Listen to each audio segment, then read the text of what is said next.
নমস্কাৰ মই শ্ৰী অৱশেষত স্বগৃহলৈ গৈ উপস্থিত হ'ল বীৰ সেনাৰ নশ্বৰ দেহ গুণমুগ্ধই আহি এতিয়া ভিৰ কৰিছেহি তেখেতৰ বাসগৃহত আৰু সকলোৱে অন্তিমবাৰলৈ শ্ৰদ্ধা জনাবলৈ বীৰ সেনা সুমন স্বৰ্গীয়াৰীক এবাৰ চাবলৈ শ্ৰদ্ধা জনাবলৈ তেখেতৰ স্বগৃহত আহি ভিৰ কৰিছে জনাইছো এই মুহূৰ্তত সমূহ টাইমিটৰ দৰ্শকক বীৰ তোমাক শেষ শ্ৰদ্ধাঞ্জলি সেনা জোৱান সুমন স্বৰ্গীয়াৰীক শেষ শ্ৰদ্ধাঞ্জলি সকলো গুণমুগ্ধৰ বাক্সাৰ কাহিকুচি গাঁৱত জোৱান সুমন স্বৰ্গীয়াৰীৰ নশ্বৰ দেহ অজস্ৰ গুণমুগ্ধই অশ্ৰুসিক্ত নয়নেৰে দিছে শেষ বিদায়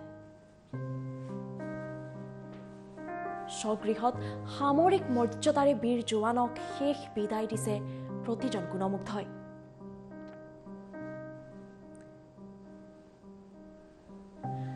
আজি পুৱা কেইটামান মুহূৰ্তৰ পূৰ্বে আহি মহানগৰীৰ বৰঝাৰ বিমানবন্দৰত আহি উপস্থিত হ'ল বীৰ সেনা সুমন স্বৰ্গীয়াৰীৰ নশ্বৰ দেহ আৰু বৰঝাৰত সম্পূৰ্ণ ৰাষ্ট্ৰীয় মৰ্যাদাৰে তেখেতক সন্মান জনোৱাৰ পিছতেই পোনে পোনে বৰঝাৰৰ পৰা লৈ যোৱা হ'ল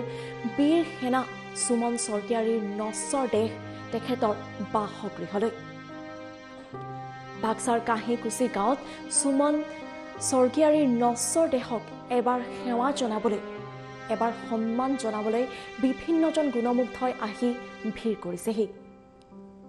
বৰ্তমান সময়ত এই দৃশ্যাংশ দেখুৱাইছে এয়া মহানগৰীত শ্বহীদগৰাকীৰ নশ্বৰ দেহ আহি উপস্থিত হোৱাৰ সময়ৰ এই দৃশ্যাংশ সম্পূৰ্ণ সামৰিক মৰ্যাদাৰে শেষ বিদায় দিয়া হয় জোৱানজনক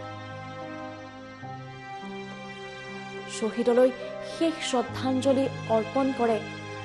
মন্ত্ৰী বিধায়ককে ধৰি বিভিন্নজনে আৰু বৰঝাৰ বিমানবন্দৰৰ পৰা ইতিমধ্যেই তেখেতৰ নিজ বাসগৃহ বাক্সাৰ কাহিকুচি গাঁৱলৈ লৈ যোৱা হৈছে নশ্বৰ দেহ শ্বহীদৰ নশ্বৰ দেহ ইতিমধ্যেই গৈ সেই স্থানত উপস্থিত হৈছে আৰু তেখেতৰ বাসগৃহত এতিয়া বিভিন্নজনে ভিৰ কৰিছে শ গণমুগ্ধই আহি ভিৰ কৰিছে শ্বহীদক এবাৰ প্ৰণাম জনাবলৈ অজস্ৰ গুণমুগ্ধই অশ্ৰুসিক্ত নয়নেৰে দিছে শেষ বিদায় গাঁওবাসীয়ে শেষ শ্ৰদ্ধাঞ্জলি জনাবলৈ অপেক্ষা কৰিছে বৰঝাৰ বিমান বন্দৰৰ পৰা পোনে পোনে লৈ যোৱা হ'ল বাক্সাৰ স্বগৃহলৈ শ্বহীদৰ নশ্বৰ দেহ আৰু এই দৃশ্যাংশ দেখুৱাইছো যি সময়ত বৰঝাৰ বিমানবন্দৰত সম্পূৰ্ণ সামৰিক মৰ্যাদাৰে শ্ৰদ্ধাঞ্জলি প্ৰদান কৰা হৈছিল এইগৰাকী বীৰ সেনাক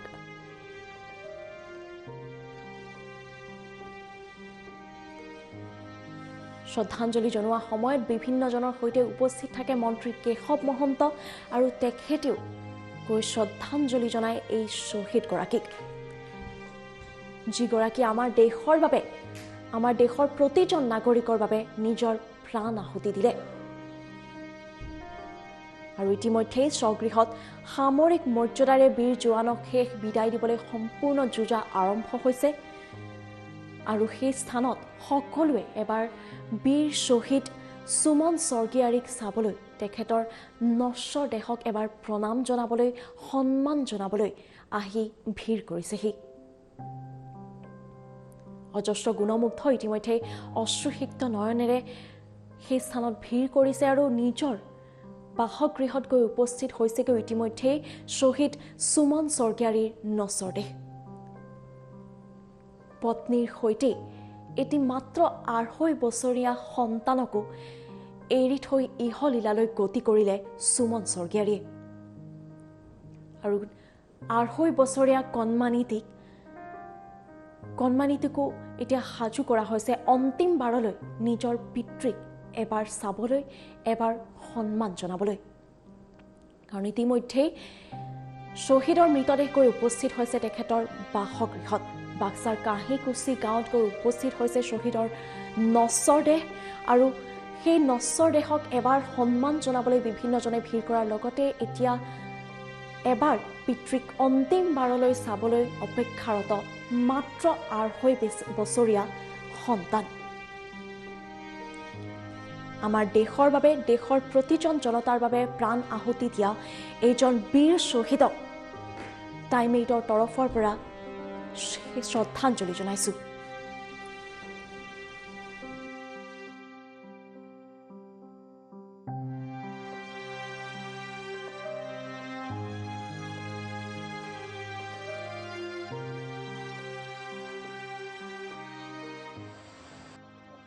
আমাৰ কাৰণে এটা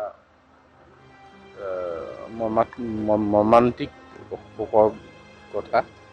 যে আমাৰ মাজৰ সুমন চৰগাৰীয়ে মানে মণিপুৰৰ সীমান্ত অঞ্চলত উগ্ৰপন্থীৰ হাতত আজি প্ৰাণ হেৰুৱাব লগা হ'ল। ইয়াৰ লগত আৰু বাকী কৰ্ণেলকে ধৰি এখেতে 4জন জোৱান আছিল। আমি তেখেতৰ শোকসন্তপ্ত পৰিয়াললৈ সমবেদনা জ্ঞাপন কৰিছোঁ আৰু তেখেতৰ স্বৰ্গগত আত্মাৰ সদ্গতি কামনা কৰিছোঁ আৰু দেশৰ কাৰণে প্ৰাণ আহুতি দিয়া বাবে তেখেতক আমি শ্ৰদ্ধাঞ্জলি জ্ঞাপন কৰিছোঁ আৰু আমাৰ মাননীয় মুখ্যমন্ত্ৰী ডক্টৰ হিমন্ত বিশ্ব শৰ্মা ডাঙৰীয়াই জানিবলৈ দিছে তেখেতৰ পৰিয়ালৰ বাবে ৰাজ্য চৰকাৰৰ তৰফৰ পৰা 50 লাখ টকাৰ এক সাহায্য আগবঢ়াব। ইয়াৰ পৰা বাক্সাৰ জিলাৰ বৰমাৰ ওচৰত তেখেতৰ যি ঘৰলৈ এতিয়া লৈ যোৱা হ'ব। তাত সৈন্যবাহিনীও থাকিব আৰু আমাৰ অসম পুলিচৰ তৰফৰ পৰাও একত্ৰিতভাৱে তাত লৈ গৈ পুনৰ তাত এক আনুষ্ঠানিক ব্যৱস্থাৰে তেওঁৰ শেষকৃত্য সম্পন্ন কৰা হ'ব। ৰাজ্য চৰকাৰৰ তৰফৰ পৰা বোধকৰোঁ মই নিজে থাকিম আৰু উষা ব্ৰহ্ম ডাঙৰীয়া থাকিব। মুখ্যমন্ত্ৰী ডাঙৰীয়াই সঘনাই যোগাযোগ কৰি আছে মুম্বাইৰ পৰা। তেখেতসকলৰ আপোনালোকে জানে ভালকৈ ৰাজ্য চৰকাৰ বা আটাইকেইজন মন্ত্ৰী এটা বিশেষ কাৰণত তাত থাকিব লগা হৈছে আৰু আজি প্ৰায়খিনিয়ে ঘূৰি আহিব। মুখ্যমন্ত্ৰী ডাঙৰীয়াও ঘূৰি আহিব আৰু মুখ্যমন্ত্ৰী ডাঙৰীয়া অহাৰ পিছত তেওঁৰ গৃহলৈ যাব।